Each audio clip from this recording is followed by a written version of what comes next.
déléguée de la Fondation Clariane, Aimer Soigner. Bonjour à tous. Merci beaucoup à l'association SPS de nous donner l'opportunité aujourd'hui de présenter les actions que nous menons pour le compte de la Fondation et qui ont pour visée de contribuer, comme le nom de la Fondation l'indique, au métier du soin et aux soignants. Alors effectivement, la Fondation s'appelle Aimer Soigner. C'est d'une certaine façon le résumé qu'on a choisi pour montrer la façon dont nous appréhendons les métiers du soin dans différentes dimensions. Alors, aimer soigner, ce sont deux verbes. Aimer, c'est un verbe simple mais très fort à la fois. Et on sait que pour soigner, eh bien, il faut en avoir l'envie, il faut aimer cela. Et soigner, c'est vraiment soigner dans toutes les dimensions. Et bien sûr, il y a le soin, comme on dit en anglais, le cure, vraiment la pratique, les techniques, les pratiques médicales. Et puis il y a aussi le soin, le prendre soin, la considération. Et donc on est vraiment dans cette accession large de la notion de soigner. Et voilà pourquoi on a choisi ce nom de fondation. Et alors comment on agit? Parce qu'on est petit, mais on est sur le terrain et on essaye de mener des actions en partenariat. Et on a deux jambes finalement dans notre programme, nos moyens d'action. Le premier pilier, c'est de la prévention en santé pour les soignants. Donc, on accompagne des associations qui, sur le terrain, sont des spécialistes de la prévention et on mobilise aussi nos collaborateurs pour venir leur prêter main forte.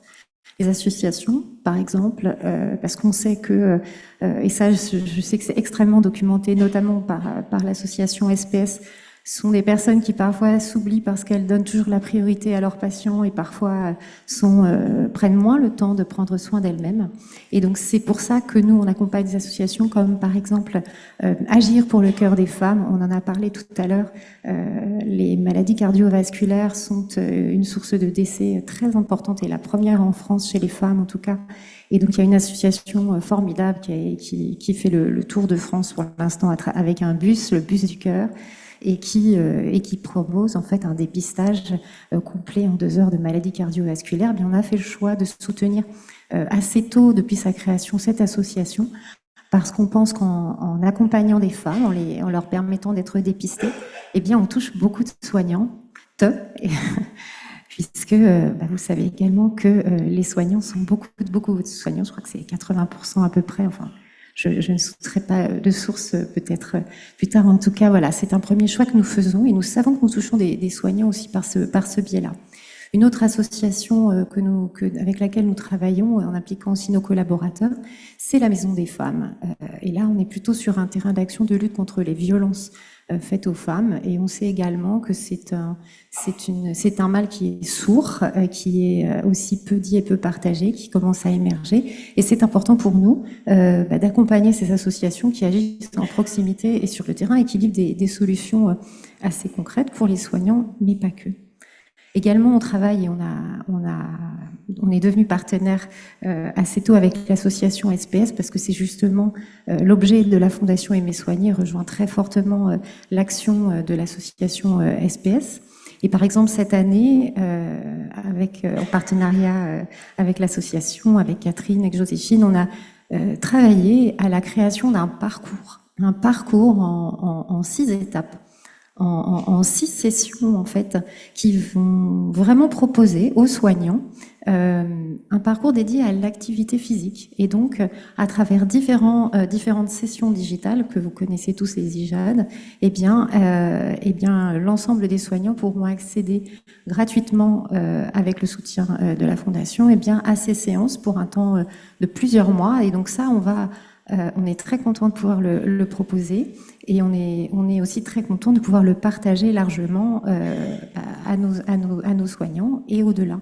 Puisque vous le verrez, on va voir en dehors des soignants.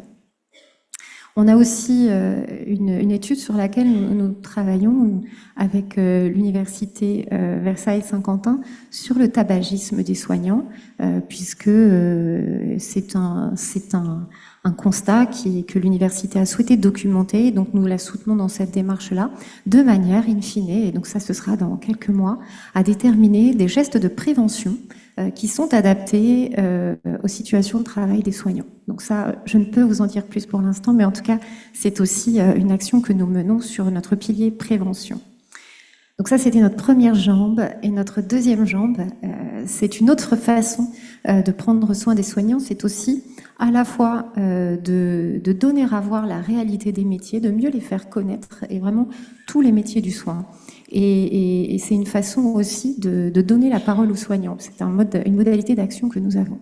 Et donc, pour mieux faire connaître ces métiers, en fait, on travaille là aussi avec des associations qui sont très présentes dans les collèges, dans les lycées, mais on va aussi dans les IFSI, dans les IFAS, pour finalement faire témoigner des professionnels du soin qui racontent leur histoire, leur parcours, avec à la fois leurs choix personnels, leurs difficultés, les solutions qu'ils mettent en place. Et là, du coup, c'est aussi une façon un peu de répondre à la question de Pauline, qui était de finalement, qu'est-ce qu'on peut faire dans le quotidien? Eh bien, en fait, les échanges qui sont provoqués à cette occasion, puisque ce sont des professionnels qui rencontrent des élèves et des étudiants, l'ensemble des sujets sont adressés et les questions de bien-être mental, les questions d'équilibre entre la vie privée et la vie professionnelle sont largement abordées. Et donc là, on a des échanges de pair à pair qui sont plus des échanges d'expérience, mais qui portent leurs fruits parce que la force du témoignage a une puissance à laquelle on croit énormément. Et c'est ce qu'on essaye de faire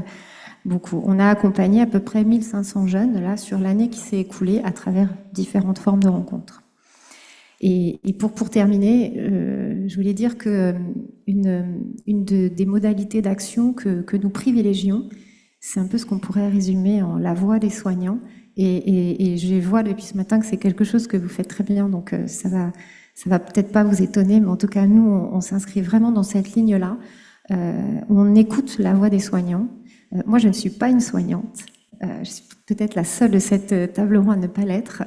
Et pour autant, et donc j'ai encore plus besoin d'écouter les soignants pour bien faire mon travail, parce que ce qui est important, c'est à la fois d'écouter cette voix, de l'entendre, et nous on se fait conseiller tout le temps, challenger tout le temps, et on fait aussi beaucoup témoigner des professionnels du soin.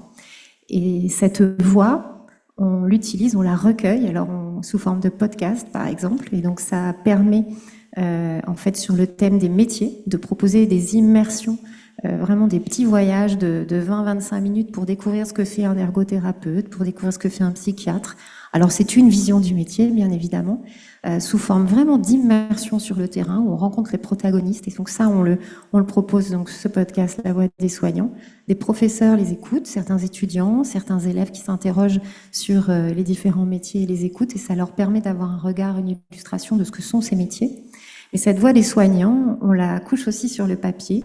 On fait témoigner des professionnels qui racontent. Et donc, on a un ouvrage qu'on publie chaque année qui s'appelle Mémoire de soignants, qui va raconter des histoires de vie. Et c'est pas angélique, parce qu'on a parfois des situations, et c'est normal, ce sont des métiers difficiles de réalité humaine, parfois vraiment très profonde et difficile à traverser, mais ça fait partie du métier. Et nous, on croit beaucoup au fait d'enregistrer, de fixer pour pouvoir partager cette parole.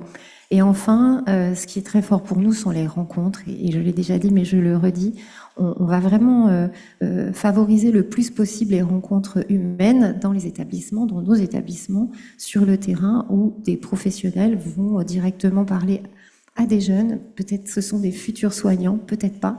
En tout cas, on est tous amenés à un moment donné de notre vie à être un aidant, à minima, si on n'est pas un soignant professionnel.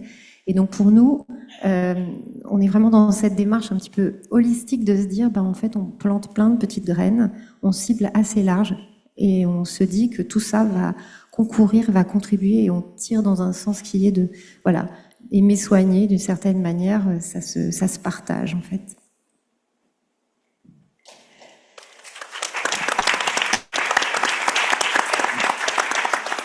Merci Emmanuel. Alors effectivement, aimer soigner, ça vient illustrer ce qu'on évoquait tout à l'heure en termes de valeurs personnelles, parce qu'effectivement, pour s'engager dans nos métiers, il faut aimer soigner, c'est une valeur importante, parce qu'il y a beaucoup d'adversité, mais il y a aussi beaucoup de satisfaction à exercer dans les professions de la santé. Donc de communiquer de cette façon sur le soin, je trouve ça très positif. Pauline, alors as-tu une réponse à ta question ? Vous avez pu nous dire que vous créez des endroits privilégiés pour que les étudiants ou les futurs candidats à ces formations puissent échanger avec les professionnels. Est-ce que vous auriez une suggestion sur l'encadrement quotidien des professionnels lorsqu'on est vraiment dans le milieu de soins et qu'il y a ce tutorat qui se fait de pair à pair? Quels conseils pour prévenir la santé des étudiants? Alors, comme je le dis, je ne suis pas soignante et je suis très modeste, donc je me garderai bien de donner un conseil auprès de professionnels dont je ne partage pas la pratique quotidienne.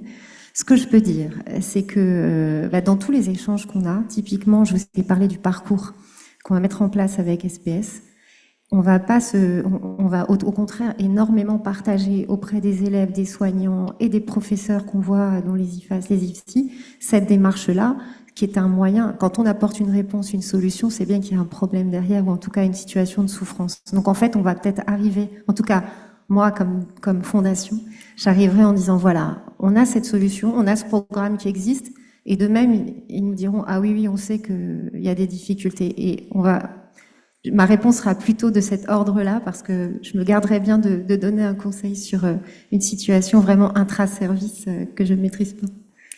Merci Emmanuel.